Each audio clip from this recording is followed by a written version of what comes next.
Here in this case we have one function x with a and b variables.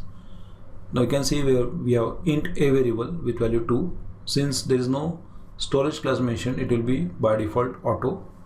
Yeah, one more thing you have to remember, that every local variable has by default storage class as auto, or auto is a default storage class for local variable. Here a is a auto variable but b is a static variable. Now how it works when the program starts working. First I'll tell you about static variables. Static variables are defined when a function is accessed for the first time, and then those variables will remain in memory or they will be retained in memory, and same variable will be further used in the further function calls. So if you call the same function again and again, that same variable will be used repeatedly, but it will not be created again and again. Now what do you mean by that? Let's see. As main starts, function x is called. In memory of x, there will be two variables defined. This one is a, value 2, and one is static int b, value is 5. A++ occurs, a changes to 3, and b+2 occurs, b changes to 7. Then the output will be a and b, so the output will be 3, 7.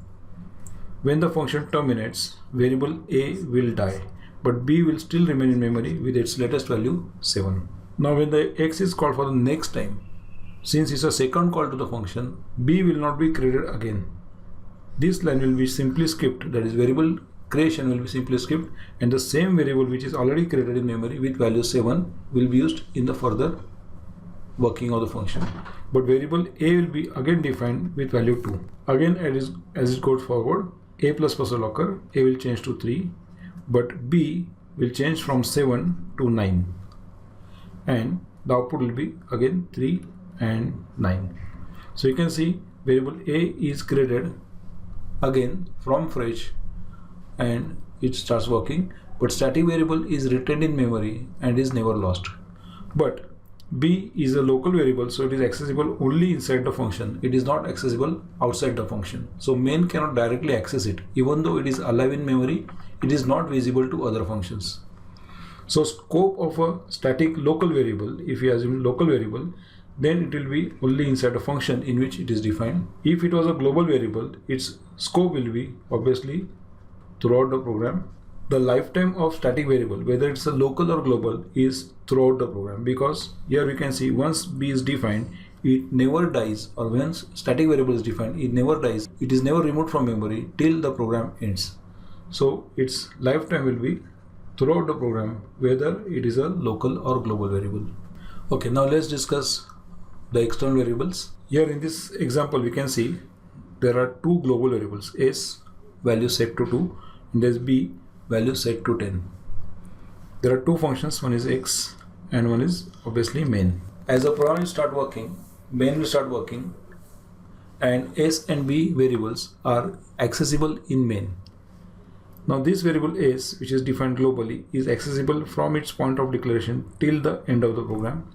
Same way, b variable will be accessible from its point of declaration till the end of the program. But if required, we can make b also visible to x. Actually here b is by default not visible to x.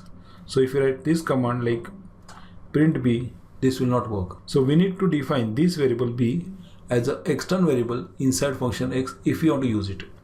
This declaration has a syntax like this. We write extern keyword, then we write a data type, and then we just write a variable name.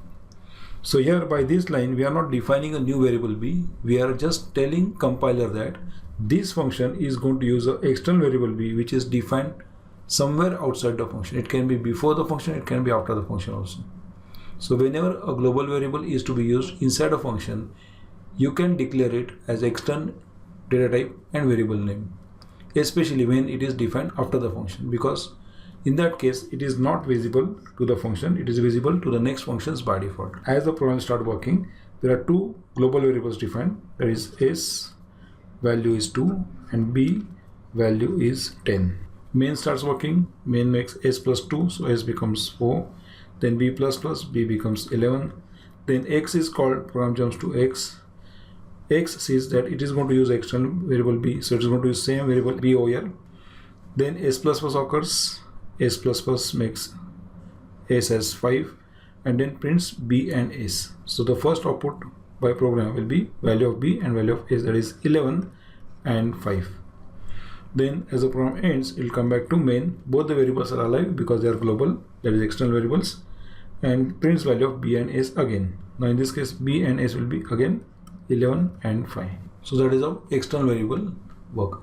So external keyword is just used to declare that the function is going to use some external variable. This line doesn't actually create a new variable or doesn't define a new variable, it just declares the function want to use external variable in a function body. Now you have to remember storage classes with these points. Very easy and logical points are there. Just go through the video again. You'll understand all the points very clearly. Thank you.